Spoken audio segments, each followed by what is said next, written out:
Cheikh Ahmadou Ba, issu d'une famille religieuse de la Mauritanie, j'ai appris le Coran à l'âge très tôt. J'ai appris aussi la langue arabe et la science islamique.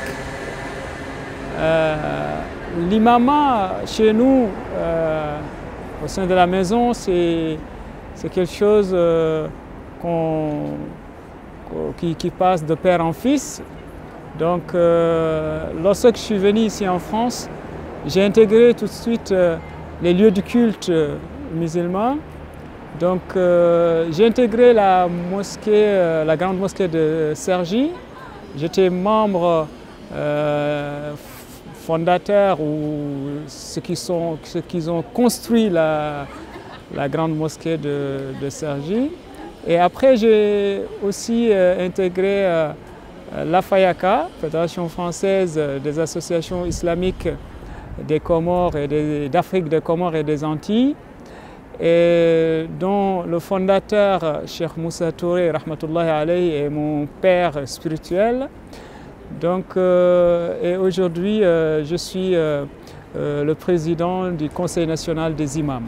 L'idée de la création du CENI, en 2020, lors de l'assassinat du professeur Samuel Paty, qui a fait un grand traumatisme au niveau de la communauté nationale, Monsieur le Président de la République, Emmanuel Macron, a fait appel aux responsables du culte musulman à l'Élysée, et il les a demandé vraiment d'agir.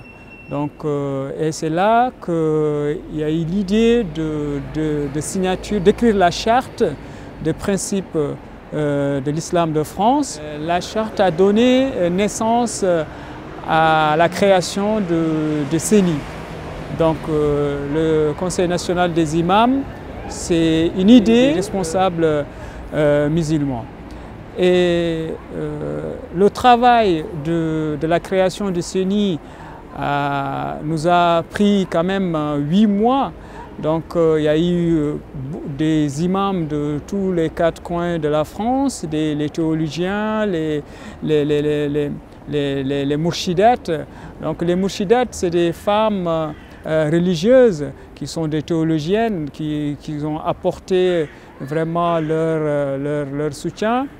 Et en novembre 2021, issu d'une assemblée générale, il a été créé officiellement le CENI.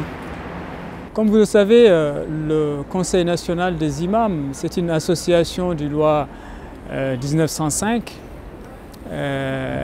et indépendante d'ailleurs, et lors le 21 novembre 2021, à l'issue de l'Assemblée générale constituante, j'ai été élu président du Conseil national des imams. J'ai avec moi un bureau. Parmi le bureau, il y a des savants, il y a des imams qui travaillent avec moi dans ce projet. Et le même jour, on a fait une première assise des imams de France. Donc il y a eu ce jour-là plus de 400 et quelques imams qui sont venus échanger avec nous pour ce projet. Et ce jour-là, il y a eu beaucoup d'imams qui ont intégré le même jour le CENI. La première mission de l'imam, c'est l'agrément. Donc l'agrément, c'est une forme de reconnaissance du savoir et de l'expérience de l'imam. Et il y a aussi la deuxième mission, c'est le statut de l'imam. Donc le Conseil national des imams va voir tout ce qui est le statut de l'imam, le statut de sécurité sociale, l'emploi et de plan de carrière. Donc pour que l'imam soit bien dans son fonction de l'imama. Et la troisième mission, c'est la formation continue de l'imam. Donc l'imam va être à chaque fois formé et il va s'évoluer durant sa mission de l'imam. Et il va être aussi accompagné.